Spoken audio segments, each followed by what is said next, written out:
नमः सिद्धेभ्य ओम नमः सिद्धेभ्य ओम नमः सिद्धेभ्य। नमो अरिहन्ताणं नमो सिद्धाणं नमो आयर्याणं नमो वज्रायाणं नमो लोये सबसाहूणम्।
नमः नमियूणजिणं वीरम् अनन्तवर्णानदंसं सहावं बोच्छामिनियं सारं केवली सुध केवली वणिदम्।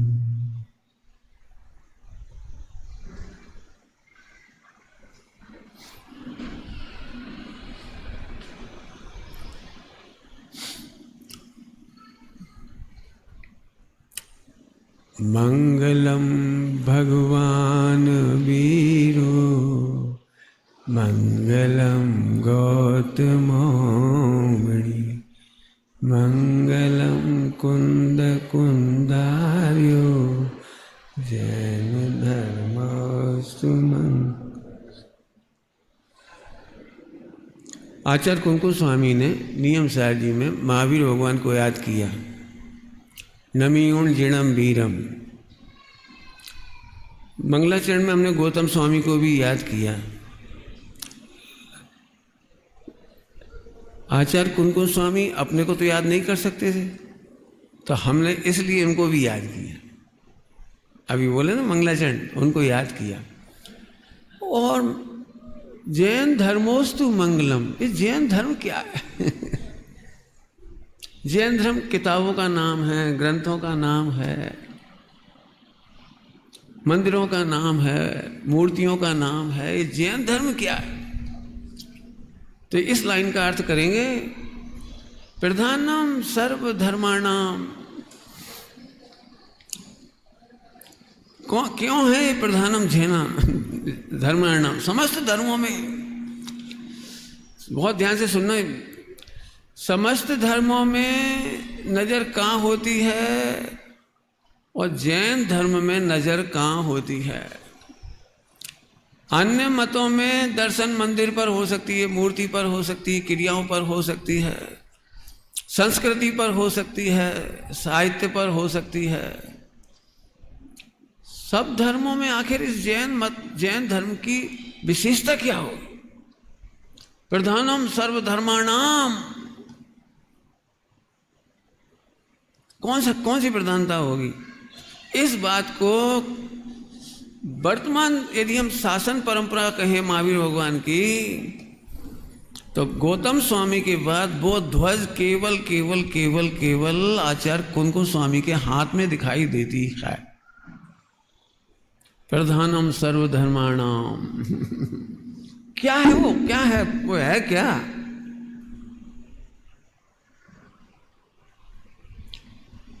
मंगलम कुंद कुंदारियो।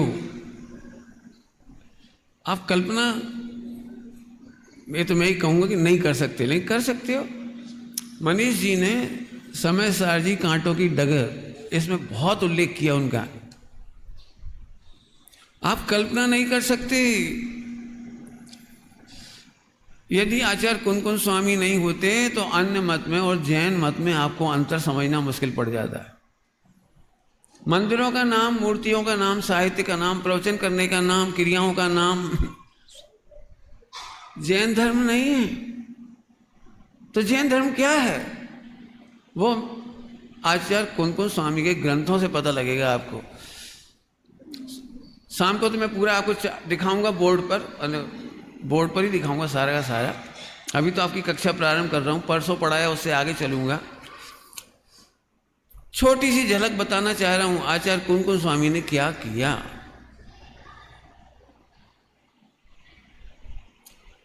जिस समय सठखंडागम लिखा जा रहा था उसी समय आचार्य कुन-कुन स्वामी को चिंता थी स्वानुभूतिमय रत्नत्रय की।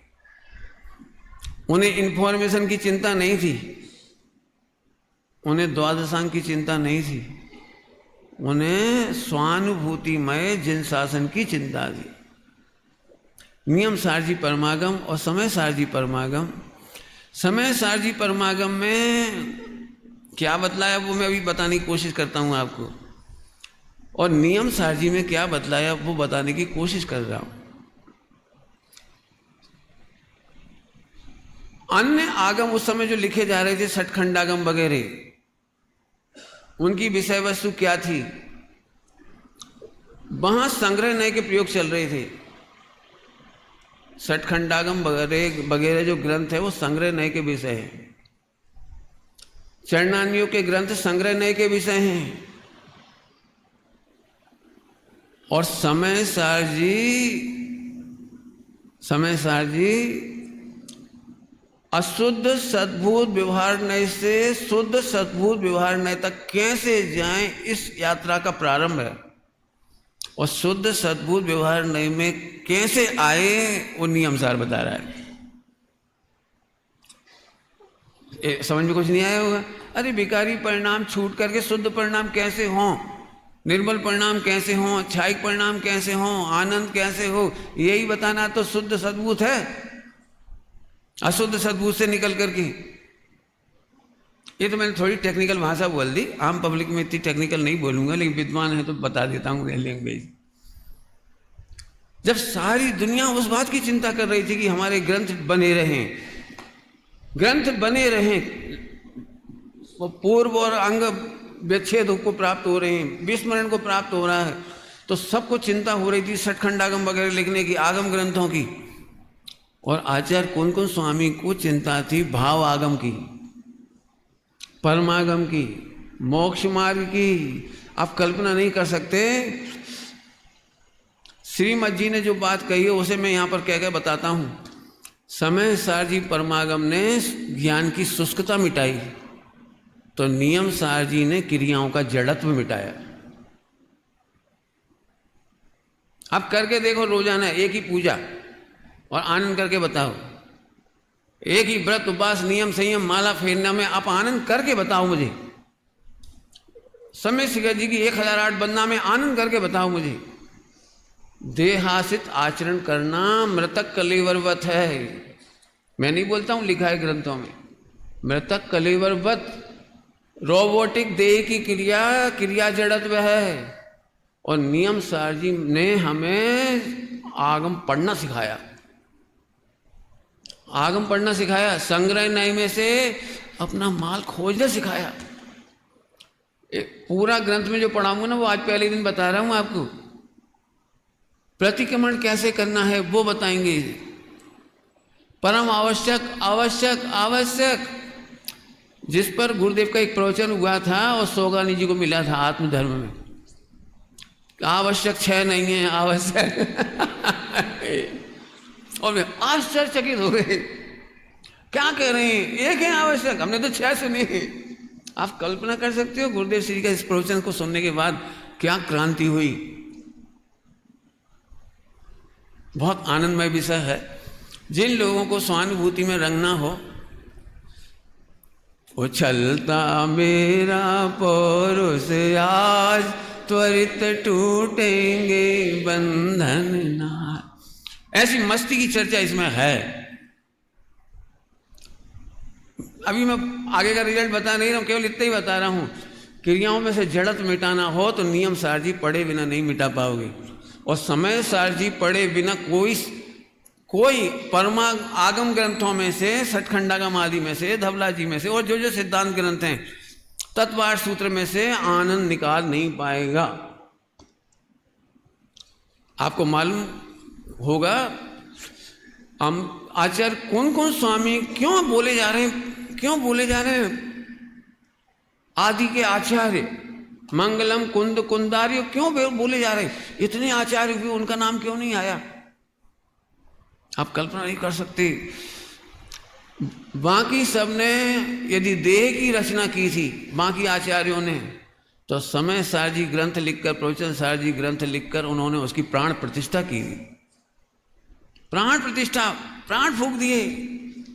और समय सार जी जो काम करना चाहता था नियम सार जी ने करके दिखाया। अंतर समझ में आया कोई? समय सार जी में उत्पाद व्यय निरपेक्ष ध्रुव की सिद्धि की, बस इतना काम में खत्म हो गया। समय सार जी का पूरा प्रयोजन खत्म हो गया एक लाइन में। कितने में? उत्पाद व्यय निरपेक्ष ध्रुव। एक लाइन की सिद्धि के लिए, उस ध्रुव की सिद्धि के लिए समय सार जी पूरा समर्पित था। जिन्हें थोड़ी सी जिज्ञासा होगी ऐसा क्या था पता नहीं, विद्वान तो समझ गए होंगे, आम पब्लिक तो कुछ नहीं समझी होगी। बता सकता हूं, आप कल्पना कर सकते हो पूरे समय सार जी परमागम और नियम सार जी परमागम में उन्हें भेद नहीं बताने हैं, प्रभेद नहीं बताने हैं, परिभाषा नहीं बतानी है, नव तत्वों की, प्रतिक्रमण की, आलोचना की, इसके अनुसार कहे नियम सार जी में तो आवश्यक की परिभाषा नहीं बता रहे, वो परिभाषा नहीं बता रहे। आप पढ़ के देखो पहला अध्याय, मैं एक बिल्कुल बीच में ही कह रहा हूं सबसे, सभी लोग नियम सार जी ले लो और आप इसका अध्ययन करो, क्योंकि मैं 1 या 2 पीरियड के अंदर एक चैप्टर करूंगा, बिल्कुल जैसे कॉलेज यूनिवर्सिटी में पढ़ाया जाता वैसे पढ़ाऊंगा। आप पढ़ के आओगे तो आपको कई गुना लाभ होगा, और नहीं तो शब्द तो सुन ही लोगे। सुन के पढ़ के आओ और सुन के पढ़ो। मैं केवल इशारे कर पाऊंगा, एक एक वर्ड टू वर्ड नहीं चलाऊंगा। मैंने 18 दिन में पूरा प्रकरण लेना है मुझे, और 18 में से भी एक दिन नहीं है अपने पास कल का, तो 16 दिन है हमारे पास। अभी चिंता मत करो, जितने हैं उतने में ही अपन आनंद करेंगे। 32 में से 30 पीरियड भी मिल गए अपने को, तो ये विषय बहुत अच्छे से खोलेंगे। एक छोटी सी झलक दिखा रहा हूं इसी ग्रंथ में जो पहले अध्याय में है। उन्होंने जब जीव अधिकार लिखा तो जीव अधिकार लिखने के लिए जरूरी था पहले तो सम्यक दर्शन ज्ञान चाहिए की बात की, उसमें निश्चय सम्यक दर्शन ज्ञान चाहिए और व्यवहार सम्यक दर्शन ज्ञान चाहिए की बात की। अब जीव का प्रकरण आया तो निश्चित रूप से उपयोग की चर्चा आई, ज्ञानोपयोग और दर्शनोपयोग। अभी आप देखो ज्ञानोपयोग दर्शनोपयोग की परिभाषा देने की उन्हें फुर्सत नहीं, भेद प्रभेद के नाम लिख दिए, फुर्सत नहीं समझाने की। लेकिन एक नई बात बताई, उस नई बात पर इशारा कर रहा हूं। एक बहुत प्यारा शब्द जो बहुत फेमस हुआ, जिसके ऊपर डॉक्टर साहब ने भी अनुशीलन लिखा और गुरुदेव श्री के बहुत सारे प्रवचन हुए, और जब अपने लालू भाई जी थे उस समय तो इसने खूब धमाल मचाई थी इस विषय ने, और उसका नाम था कारण शुद्ध पर्याय। ये कारण शुद्ध पर्याय पूरे नियम सार जी की मास्टर की है। आपको खोजना है, मैं होमवर्क दे रहा हूं, जो बिल्कुल ईमानदारी से पढ़ रहे हो मेरे पास, केवल सुन रहे हो उनसे तो कुछ नहीं कह सकता, लेकिन सुनने वाले सम्यक दर्शन के अधिकारी नहीं होंगे ये भी कह रहा हूं। जो बिल्कुल अधिकारी बन करके सुनेंगे, मैं उनसे कहूंगा कि कारण शुद्ध पर्याय क्या चीज है, किसका नाम है। एक कारण शुद्ध पर्याय के अपर नाम से भरी पड़ी हुई है नियम सार जी। नियम सार जी का हर चैप्टर कारण शुद्ध पर्याय से भरा हुआ है। एक बहुत सुंदर शब्द का प्रयोग करते हैं, यदि संभव होगा तो अभी पर्दे पे दिखा कर उसी की व्याख्या करूंगा आखिरी की 15 मिनट, और नहीं तो मैं यहां से पढ़ के तो सुनाऊंगा ही आपको। बहुत प्यारे शब्द हैं, उन्हें सुनना ही है हमें बिल्कुल अच्छी तरह से, क्योंकि पूरे नियम सार जी की मास्टर की है वो, जो इसे मैं पर्दे पे दिखाऊंगा अभी, है ना। पर्दे पे कोई दिखाएगा? नहीं दिखाएगा, है तो कोई बात नहीं, चल जाएगा तो ठीक, नहीं तो यहाँ से पढ़ के सुनाऊंगा और आप जा करके सुन लेना, पढ़ लेना। बस अभी देखो, इधर देखो, इधर देखो, उधर कहीं नहीं देखो। क्या आपने कहीं ऐसा नाम सुना है? कारण शुद्ध ज्ञानोपयोग, कारण शुद्ध दर्शनोपयोग, कारण शुद्ध ज्ञान पर्याय, कारण शुद्ध दर्शन पर्याय। किसी ग्रंथ में इस तरह से उल्लेख नहीं मिलेगा, यहां मिलेगा। बस यही विशेषता दिखाने के लिए मैं खोल रहा हूं इस चैप्टर को, बाकी तो आप पढ़ ही लोगे, समझदार हो। फिर से ये कारण क्या होता है? कारण बोलूं थोड़ा सा, बीच में ही बोल देता हूं, फिर पढ़ के सुनाऊंगा जो तो सुनाऊंगा ही आपको। उस कारण शुद्ध पर्याय की महिमा करने के लिए 10वें कलश में कहते हैं अनुत्तम। अनुत्तम क्या होता है जी? उत्तम का विलोम क्या हो सकता है? क्यों उत्तम का विलोम क्या होता है? अनुत्तम। दादा ने एकदम बिल्कुल सरल कर दिया है। आप चाहो तो दादा की प्रति लेकर के पढ़ेंगे तो एकदम समझ में आएगा आपको।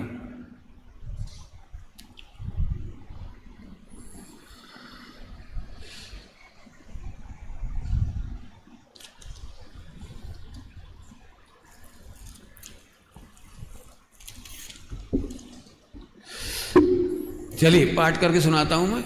10वां कलश की बात चल रही थी, अनुत्तम। अनुत्तम का विलोम उत्तम का विलोम अनुत्तम नहीं है। आचार्य देव ने बड़ा सुंदर प्रयोग किया है, अनुत्तम अन्य उत्तम नहीं है। इससे बढ़िया, इससे उत्तम, निज से उत्तम दिखे न कुछ भी, निश्चय उत्तम। कारण शुद्ध पर्याय से उत्तम। पूरे नियम सार जी में आप कारण शुद्ध पर्याय के दूसरे नाम ढूंढेंगे, उसका एक नाम मैं बताता हूं जो सबसे ज्यादा प्रयोग किया गया है, सहज। सहज ज्ञान स्वभाव, सहज दर्शन स्वभाव। क्या क्या प्रयोग किए देखो। शुद्ध ज्ञान, अशुद्ध ज्ञान, एक देश प्रत्यक्ष, सकल प्रत्यक्ष, ये सब तो आपने पढ़े सुने हैं, परोक्ष वगैरह। और ये शब्द कितना नया है, मेरे ख्याल से पूरे जिनागम में केवल यही प्रयोग किया गया है। कौन सा? सहज शुद्ध, सहज शुद्ध ज्ञान, सहज शुद्ध चारित्र। तो 10वां कलश देखो, मैं पढ़ के सुनाता हूं। विपर्यास से रहित अनुत्तम रत्नत्रय को, पाकर मैं तो वर्ण करूं शिव रमणी को, प्राप्त करूं मैं निश्चय रत्नत्रय के बल से, अरे अतीन्द्रिय शरीरी आत्मिक सुख को। विपर्यास से रहित अनुत्तम, अनुत्तम, इससे उत्तम और दूसरा कोई नहीं, इसका नाम अनुत्तम। उत्तम का विरोध तो खराब होना चाहिए ना। उत्तम, उत्तम का तो विलोम क्या होना चाहिए? खराब। तो अनुत्तम माने खराब थोड़ी कह सकते हैं, यहाँ पे कहना चाह रहे हैं यहाँ पे इससे बढ़िया नहीं है। इसका मतलब क्या निकला? ध्यान से सुनना, क्यों लिख रहे हैं अनुत्तम।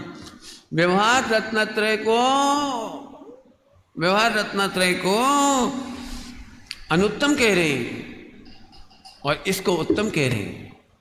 निश्चय रत्नत्रय को स्वभाव में, स्वभाव की श्रद्धा में आत्मा हूं, इसका श्रद्धान, मैं आत्मा हूं ऐसा ज्ञान, और मैं आत्मा हूं इसका आनंद, ये विश्व में उत्तम है, इससे बढ़िया कुछ नहीं है।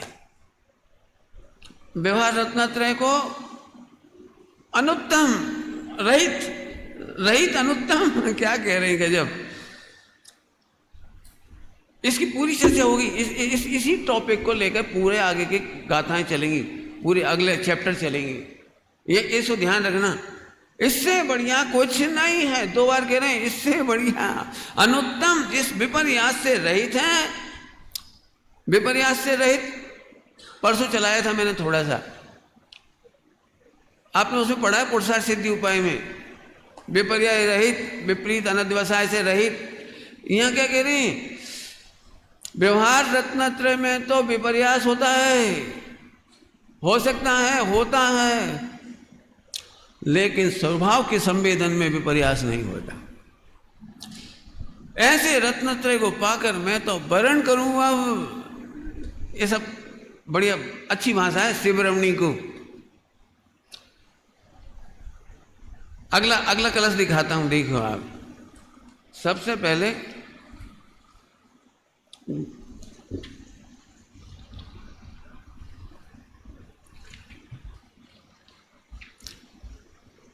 ये सब पढ़ना बड़ी सरल है।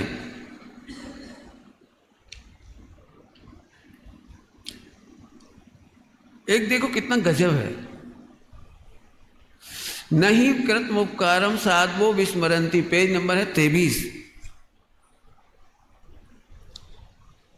आप्त वगैरह को याद किया, आप्त, आगम, धर्म, इसको याद किया, उनको परिभाषित किया बहुत सुंदर तरीके से। एक गजब बात बोली। क्यों कर रहे हैं? क्योंकि हम तो नहीं कृत उपकारम साधवो विस्मरंती, साधु पुरुष, श्रेष्ठ आत्मा, श्रेष्ठ साधक, भद्र जीव तो यदि कोई उपकार करते हैं तो हम उनको भूल सकते नहीं है। सम्यक दर्शन करने के लिए देश शास्त्र गुरु का स्मरण करना, जिनका उपकार है उनका स्मरण करना। तो क्यों करना ये बताया, बहुत चर्चा है अच्छी जोरदार। 15 नंबर की गाथा निकालोगे बेटी? हाँ, एक 11वां कलश देखो जरा, 11वां कलश, पेज नंबर 18 निकाल रहे हैं तो निकालना। बहुत प्यारे प्यारे कलश हैं, देखिए। फिर से बोलूं, जब तक निकल रहा होगा तो आप देखना, 11वां नंबर निकल जाए तो इशारा ऐसे कर देना। क्या मस्ती की कलश है, देखो सब। ये हम अभेद रत्नत्रय, शुद्ध रत्नत्रय, अभेद में ध्रुव भगवान आत्मा की मस्ती करें तो क्या फायदा होगा, नहीं करें तो क्या लॉस हो जाएगा। सावधान। हम मंदिर जाते हैं, पूजा पाठ करते हैं, व्रत उपवास करते हैं, रोज शिविर में भी आते हैं, स्वाध्याय भी करते हैं, सब करते हैं। आचार्य देव कह रहे हैं यदि ये काम नहीं करती हो तो क्या लॉस होगा, और ये करते हो तो क्या होगा। रत्नत्रय की परिणति से परिणमित आत्मा, श्रमण जनों के लिए सहज यह मोक्ष मार्ग है। दर्शन ज्ञान चरित भिन्न नहीं है, जो जाने वह भव्य हमें नहीं मालूम। भव्य की भी परिभाषा दे दी, और जो नहीं जानता है, जानने वाला, हाँ क्या क्या लिखा है, वो जननी के उदर में नहीं आता, माने जन्म नहीं होता उसका। बढ़िया लाइन पे नजर गई है आपकी। दर्शन ज्ञान चरित आत्म से, फिर से बोलो, दर्शन ज्ञान चरित आत्म से भिन्न नहीं है। अभी समझ में कुछ नहीं आया आपको? समझना, जो सम्यक दर्शन करना चाहते हैं और ये कहते हैं मैं आत्मा हूं, वे आत्मा को नहीं जानते, और जो आत्मा को नहीं जानते वो सम्यक दर्शन के अधिकारी नहीं है। फिर से बोलो, क्या बोल रहा हूं? एक तो कह रहे हैं हम समझ गए, मैं भगवान आत्मा हूं, मैं भगवान आत्मा हूं, भगवान आत्मा हूं, सम्यक दर्शन नहीं हो रहा, देह मिला गए, सम्यक दर्शन नहीं हो रहा। अब तो समझ में आ गया मैंने क्या कहा। पंडित जी, आत्मा को तो हम समझ गए, हम भगवान आत्मा है, हम ध्रुव है, हम गायक हैं पूज्य गुरुदेव साहब के प्रताप से, परंतु सम्यक ज्ञान नहीं है, शास्त्रों का ज्ञान नहीं है, याद नहीं रहता, सुनते पढ़ते हैं लेकिन कुछ समझ में नहीं आता। ये उसी कोटि के अपराधी हैं जो आत्मा को जानने का नाम सम्यक ज्ञान नहीं जानते। भाई साहब क्या कहूं आपको, सम्यक ज्ञान के चमत्कार का नाम केवल ज्ञान है, केवल ज्ञान का नाम सम्यक ज्ञान नहीं है। उल्टा मत पकड़ना, जो मैं कह रहा हूं मेरा अभिप्राय पकड़ना, नहीं लड़ने आ जाओ मेरे से। सम्यक ज्ञान 5 प्रकार की विशेषताओं के ज्ञान का नाम नहीं है। इसमें जो आया है ना भेद गाथा में, दर्शनोपयोग ज्ञानोपयोग के भेदों में, वहां लिखा है सहज शुद्ध ज्ञान, सहज शुद्ध ज्ञान, सहज शुद्ध ज्ञान। ये कौन सा है सहज शुद्ध ज्ञान? वो है कारण शुद्ध पर्याय। अभी मैं कारण शुद्ध पर्याय की चर्चा करूंगा, बुटना मत बीच में। सहज शुद्ध ज्ञान क्या है? वो जो कभी मलिन नहीं हुआ, जानते ही सम्यक ज्ञान हो गया। शिव भूति मुराज को कोई पंडिताई नहीं आती थी, फिर भी उन्हें सम्यक ज्ञान हो गया। आपको पता है, बोलूं थोड़ी भाषा अच्छी विद्वान लोगों के बीच में, सठखंड आगम आदि सम्यक ज्ञान का वर्णन नहीं कर रहे थे। सम्यक ज्ञान का वर्णन आचार्य कौन स्वामी कर रहे थे। जो आत्मा को जानता है उसका नाम सम्यक ज्ञान है। दौलत राम जी ने इसी का अनुकरण किया है। आप रूप को जान पनासो सम्यक ज्ञान कला है, पर द्रव्यन ते भिन्न आप में रुचि सम्यक भला। आप रूप में लीन रहे थे सम्यक चा। मैं जानता हूं आपको कुछ समझ में नहीं आया, मैंने काय पे वजन दिया। जब आप मिल गया तो अब खोजने को बचा क्या? नहीं, आप तो हमें समझ में आ गया, लेकिन सम्यक दर्शन नहीं, फिर दे मिला। मुझे तो लगता है जैसे युधिष्ठिर के मामले में आता है ना, ऐसे एक नाटक लिखा जाए इसके ऊपर छोटा सा। फिर से समझो, फिर से पढ़ो क्या लिखा है। दर्शन ज्ञान चरित आत्म से, आत्मा से। जिसने आत्मा को जाना उसने तीनों को जाना, तीनों को पाया। जो आत्मा हूं इसमें मस्त हो गया, उसे तीन की ढूंढना बंद हो गई, तीन की खोजना बंद हो गई, तीन बचे ही नहीं। तो सब फिर तीन कहे कायगू थे कि पप्पू खिला दे। मिलेच्छों को मिलेच्छ भाषा में समझाते हैं, मिलेच्छों को मिलेच्छ भाषा में समझाते हैं। देखो दृष्टांत देके समझाता हूं, दृष्टांत की वैसे जरूरत नहीं, फिर भी दे देता हूं आपको।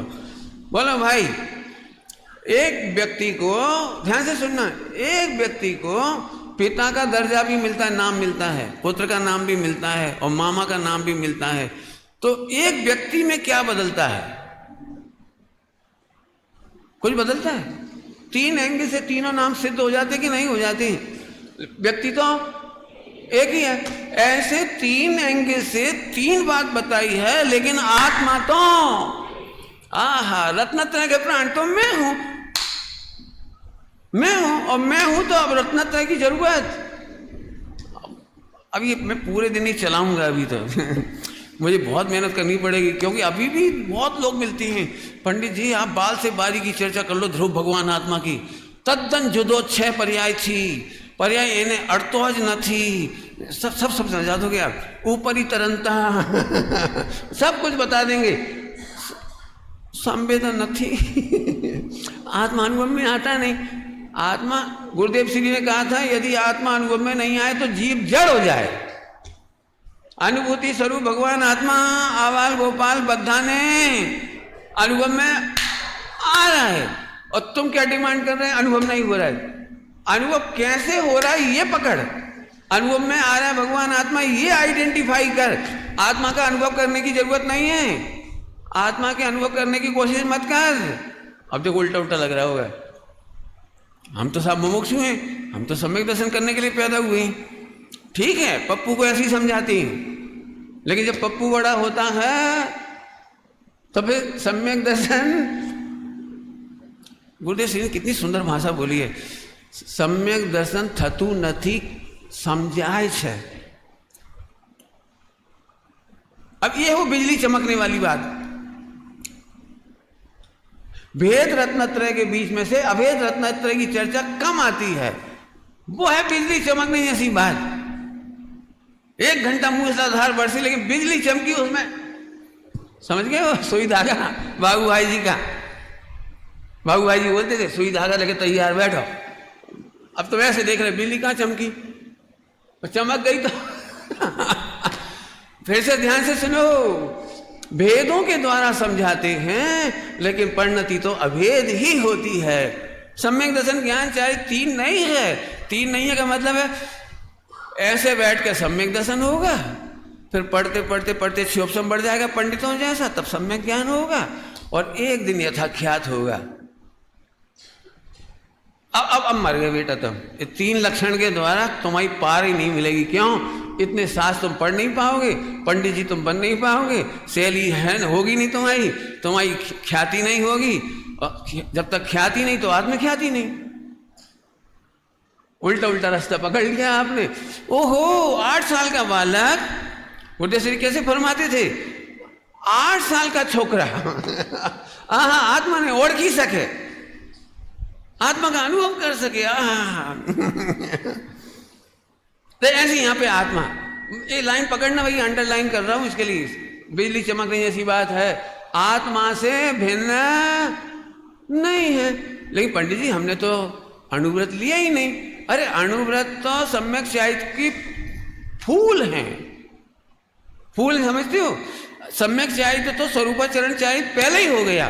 मैं आत्मा हूं, इसका जो आनंद है ना, इसका नाम चारित्र है।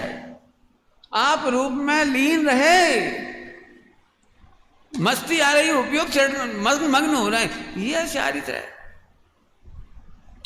चारित्र करने के लिए आचरण नहीं होता है, चारित्र के बल पर आचरण कंट्रोल होता है। कुछ बोला मैंने,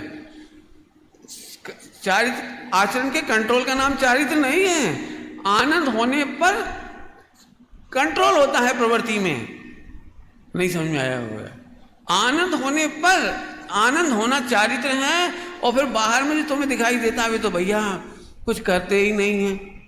कुछ नहीं करने का नाम चारित्र नहीं है, आनंद का नाम चारित्र है। अब 2-3 बार बोल दिया लेकिन समझ में नहीं आया तो दृष्टांत देता हूं। बोलो भाई, जिस बच्चे की इंटेलिजेंसी हो और टॉप करना है यूनिवर्सिटी में, और परीक्षा की तैयारी कर रहा है, पढ़ाई कर रहा है, अथवा पेपर दे रहा है, उस समय वो दत्त चित्त है, इसको कहते हैं दत्त चित्त। बताओ उसका उपयोग कहाँ कहाँ जाता है? बोलो बोलो। उसी के बगल में, खराब दृष्टांत, उसी के बगल में एक सुंदरी लड़की, विश्व सुंदरी लड़की भी एग्जाम दे रही है। उसने वो लगा रखे, क्या लगा रखा, इत्र, इत्र क्या बोलते हैं, फूम ऐसे सब लगा रखा है। तो ये लड़का कितनी बार देखेगा, ओहो ओहो ऐसे करेगा। क्यों? इसका उपयोग भटक क्यों नहीं रहा है परफ्यूम में, लड़की में, और जगह लगा। जब इतने अच्छे में नहीं भटका तो कहां भटकेगा? वो तो मग्न है, उसे खबर नहीं कौन है, उसे खबर। प्रवृत्ति रोक करके आनंद नहीं किया, पकड़ में आया? आनंद करने पर प्रवृत्ति रुकी। डफर सिस्टम में भोजन करने जाओ, डफर सिस्टम में बहुत बढ़िया आइटम मिल गया तो उसे खाने में ऐसे मग्न हो जाती हैं, आगे बढ़ के ही नहीं देखती और क्या है। अब अरे और देखो, और देखो, तो और देखने कब गया वो, और देखने कब गया? अब मन पसंद मैसूर पाक यहीं मिल जाए तो छाछ देखने कौन जाए? मस्त हो गया। ऐसे मैं आत्मा हूं, इस आनंद का नाम चारित्र है। चारित्र के नाम पे, स्थिरता के नाम पे, स्वरूप स्थिरता के नाम पे, स्वयं संवेदन के नाम पे कंफ्यूज मत हो। अभी भी मैं जानता हूं कुछ समझ नहीं आया, बहुत मेहनत करनी पड़ी। मैं परसों कहा था रात के प्रवचन में, इसी कक्षा ली थी, पर पहली कक्षा हो गई इसकी, कि सबसे कठिन है भाववाचक संज्ञा समझाना। स्वयं संवेदन भाववाचक संज्ञा है, आनंद, चारित्र, श्रद्धा, ज्ञान, ये सब भाववाचक संज्ञा है। सुनोगे? मैं केवल बिजली चमका रहा हूं, समझ जाओ तो समझ जाओ, मैं ज्यादा नहीं समझा पाऊंगा, बिजली चमका रहा हूं, खुद ही कह रहा हूं। आत्मा का होना मात्र यदि तुम आनंद कर सकते हो तो रत्नत्रय तुम्हारे पास है। आत्मा का होना मात्र, कैसा होना नहीं कह रहा हूं, सम्यक दृष्टि होना, मिथ्या दृष्टि होना, ये नहीं कह रहा हूं। होना मात्र, मात्र एग्जिस्टेंस, त्रिकाल अस्तित्व, त्रिकाल ध्रुव, अप्रभावी ध्रुव, सुरक्षित ध्रुव, कर्मों से भिन्न, कर्मों से अप्रभावी, कसायों से अप्रभावी, कर्म आत्मा का होना ही तेरे को आनंद देता हो तो रत्नत्रय हो गई। और आत्मा का पर आत्मा तो त्रिकाल है, वासक का, वो तो हम भी जानते हैं। परम शुद्ध निश्चय नय को विषय तो एक इंद्रिय में भी तो वासक का। क्या करना है बोलो, बोलो क्या करना है? निबोध में भी था। अच्छा था, हम क्या करें? तेरे को अपने एग्जिस्टेंस का पता तो नहीं था ना, तुझे अपने त्रिकाल का अस्तित्व की खबर है। इसका नाम रत्नत्रय है, इसी का नाम स्वयं संवेदन है। ऐसे बैठ करके कुछ करोगे तो मैं कुछ नहीं कह रहा, बात तो सरल है। देशना लब्धि, विशुद्धि लब्धि, प्रायोग लब्धि, करण लब्धि में कितने घंटे लगते हैं? मुझे बताना कैलकुलेट करके कितने घंटे लगते हैं? कितना बड़ा अंतर्मूर्त है जी, बहुत छोटा, 1 सेकंड में काम निपटता है। 1 सेकंड में, 1 सेकंड में असंख्यात अंतर्मूर्त हैं।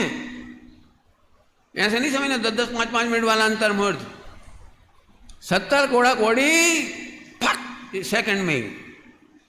अभी अपन ऐसे पढ़ रखा, 70 कोड़ा कोड़ी, 1 कोड़ा कोड़ी का गड्ढा डॉक्टर साहब भी नहीं खोद पाए। डॉक्टर साहब भी यही कहते थे, भैया से पूछ लेते संजीव गोदा से, गड्ढा कितना बड़ा होता है? कितने लाख योजन का? इतने भाई, इतने का, इतने हो ठूस क्या, और एक बाल का इतना, दूसरा टुकड़ा नहीं, ठूस क्या, ठूसना समझते, ठूसना। चक्रवर्ती की सेना निकल जाए ऐसे, और फिर निकालो 100 साल, 500 साल में एक, कितना मुझे अब नहीं पता है, निहायत होगा, हम क्या करना। अरे भाई साहब 70 कोड़ा कोड़ी लोहे का पहाड़ नहीं है, लोहे का पहाड़ नहीं, बिल्कुल निकाल देना दिमाग में से। रुई का पहाड़ है, चिंगारी लगी फक। मेरे पास इससे ही बढ़िया दृष्टांत है आजकल, इससे ही बढ़िया दृष्टांत है। पहले जमाने में तो रुई थी, कपास थी, मेरे पास तो बहुत अच्छी चीज है, एलपीजी गैस, फक निपट गई। कितनी देर में निपटेगी एलपीजी का सिलेंडर? क्या धरा है इसमें? पंडित जी ऐसे मत बोलो। आपको पता है सम्यक दर्शन और मिथ्या दर्शन क्या होता है? हीरा को कांच मानना ये 70 कोड़ा कोड़ी है, और हीरा को हीरा मानना 70 कोड़ा कोड़ी ध्वस्त। कितने घंटे लगेंगे हमें? समझाओ मुझे, कितने घंटे लगेंगे हमें? गुरुदेव श्री दृष्टांत देते थे, गुरुदेव श्री, लंबा है, मैं उतना लंबा तो नहीं देना चाह रहा, गुरुदेव श्री देते थे, याद होगा आप सबको जिन्होंने सुना होगा गुरुदेव। एक आदमी अपनी प्रेमिका से मिलने रात को 12 बजे खेत में गया, सुना है दृष्टांत, गुरुदेव ने दिया है। तो कैसे जाए, अब उस समय लाइट तो थी नहीं, तो वो इंतजार कर रहा है। तो उसने कहा था मैं टार्च लेके, वो लालटेन लेके आऊंगी। सोचिए अपने निकले, उधर से उसे इशारा मिल गया लालटेन वाली का, सो वो उधर से आ जाएगी देख दाख के, रात को मिलना था। संयोग से जी निकल के गया, और इसकी मम्मी को ये लगा, अम्मा को, क्या बोलूं क्या बात है, खेत में अकेला गया, किसी परेशानी ना हो। सो वो लालटेन लेके आ गई। अब उसकी प्रेमिका आप आती, उससे पहले लालटेन धारनी चली आ रही हो। कौन आ रही? माता जी। गुरुदेव ने दृष्टांत दिया सम्यक दर्शन का जी। वो लालटेन लेके वो आ रही थी, तो ये बिल्कुल काम से भर रहा था, बिल्कुल उसे देख देख के वासना से भर रहा था। आएगी और आ गई, और मजा आ जाएगा, ऐसे करके खूब जो हो सकता है वो पूरा। और एकदम बोली राधा, तो माँ नहीं समझ पाई जी क्या कह रहा है। कहा बेटा क्या बात है? सुनते से ही आश्रय निराश्रय को प्राप्त हो गए। जैसे ही माँ का स्वर सुनाई दिया, वो जो आश्रम था वो निराश्रय को प्राप्त हो गया। ये दृष्टांत दिया है गुरुदेव ने। कहाँ है 70 कोड़ा कोड़ी?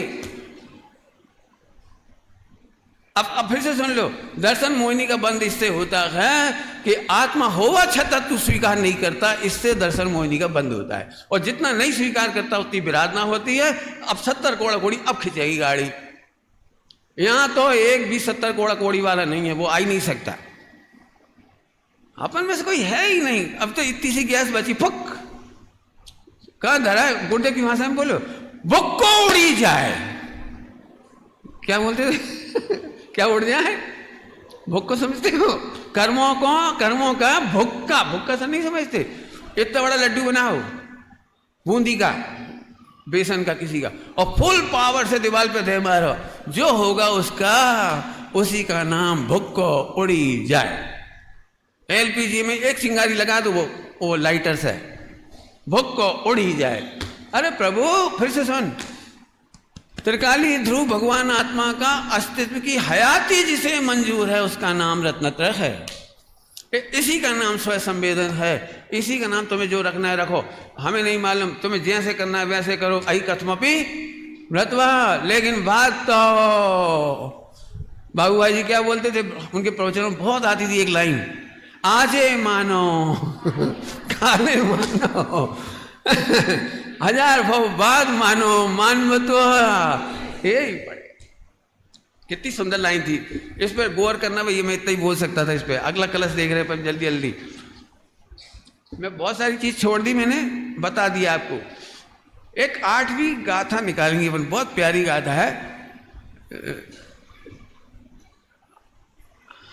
बहुत प्यारी गाथा। मैं केवल जरा सी जानकारी देना है उसमें, मुझे पढ़ के सुनाऊंगा, बहुत प्यारी। ये आ गया 8वीं गाथा। इस 8वीं गाथा में जो कुछ लिखा है, 8वां कलश यानी गाथा, गलत बोल रहा हूं, पढ़े। पूर्वा पर दोष, हरिगीत बोलना बेटे, हरिगीत बोलो। पूर्वा पर दोष बिरहित बचन जिनवर देव के। कैसे?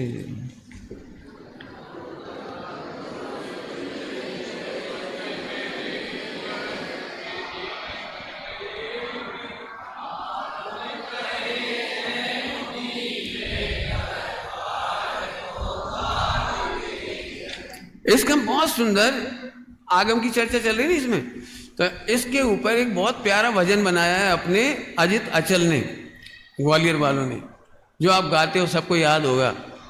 शांति सुधा बरसाए जिन वाणी, इसी कलश का ट्रांसलेशन है।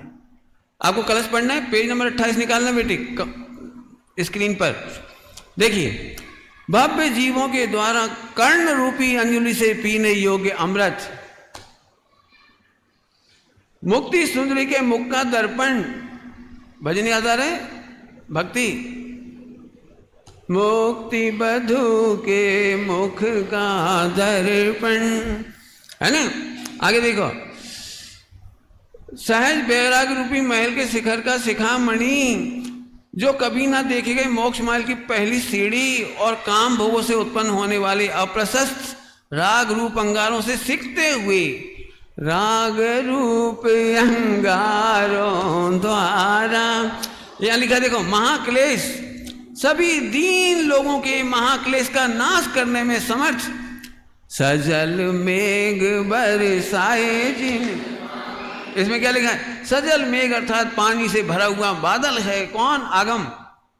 आगम क्या कहें, आपको समझ में तो नहीं आया होगा इतनी जल्दी पढ़ने में।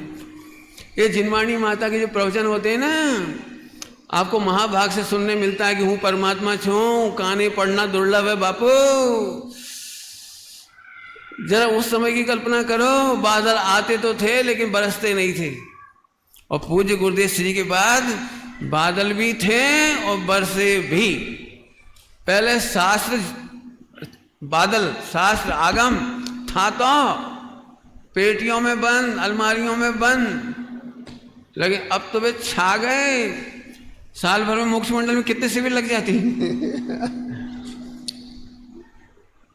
सो साथी देखी सरित ने, करुणा विना हृदय करी। करुणा विना, करुणा से भरा हुआ भीगा हुआ हृदय प्रभु आपने बरसा दिया।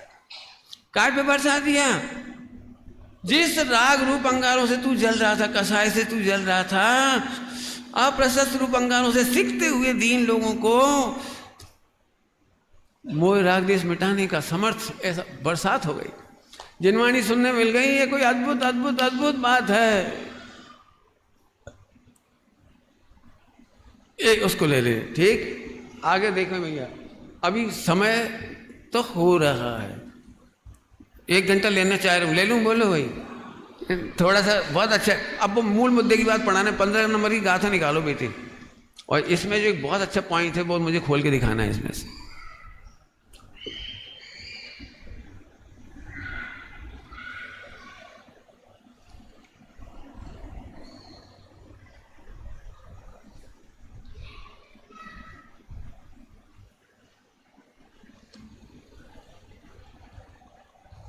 चलो, इसमें समय लगेगा, मैं आपको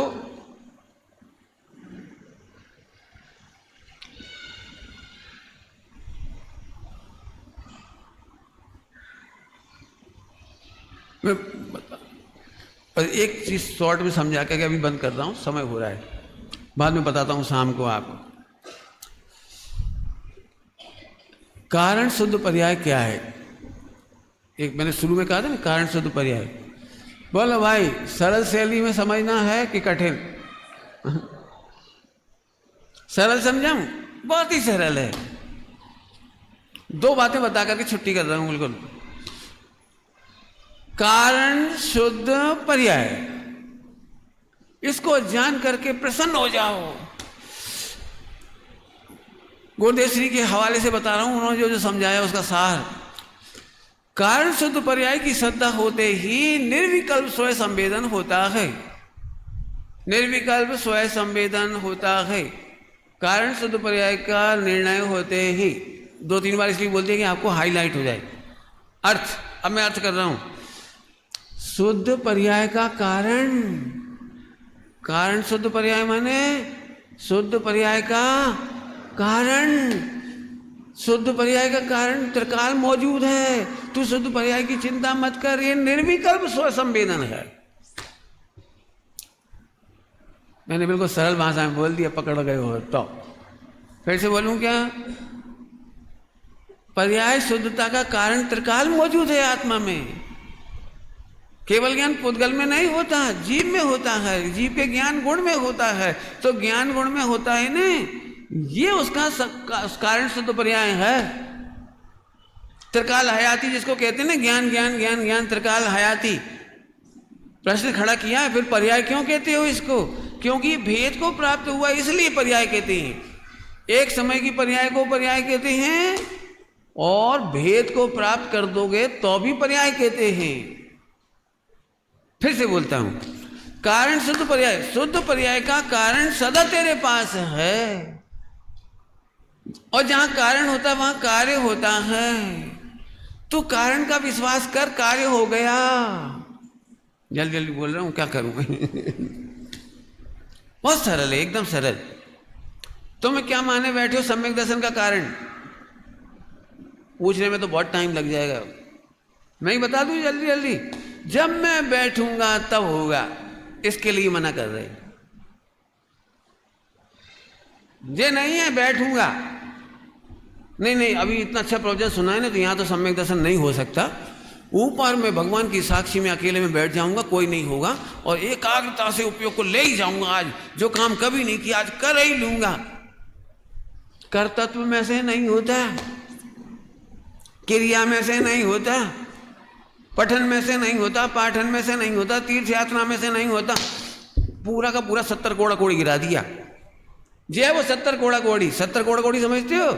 एक ध्रुव को भूल कर तू जहां जहां से सम्यक दर्शन करना चाह रहा, केवल ज्ञान करना चाह रहा, निर्मल पर्याय करना चाह रहा, उन सबको 70 कोड़ा कोड़ी कहा है।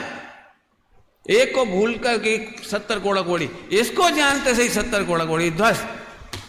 क्यों? आपको सम्यक दर्शन हो गया? ध्यान तो किया ही नहीं आपने। मैंने कर लिया ना कि मैं ध्रुव हूं। ध्रुव के ज्ञान का नाम ध्यान। ध्रुव इसमें लिखा है साहब, जो अभेद सम्यक रत्नत्रय की बात आएगी ना, अभेद रत्नत्रय की चर्चा आई इसमें, मत तीनों की परिभाषा दी है।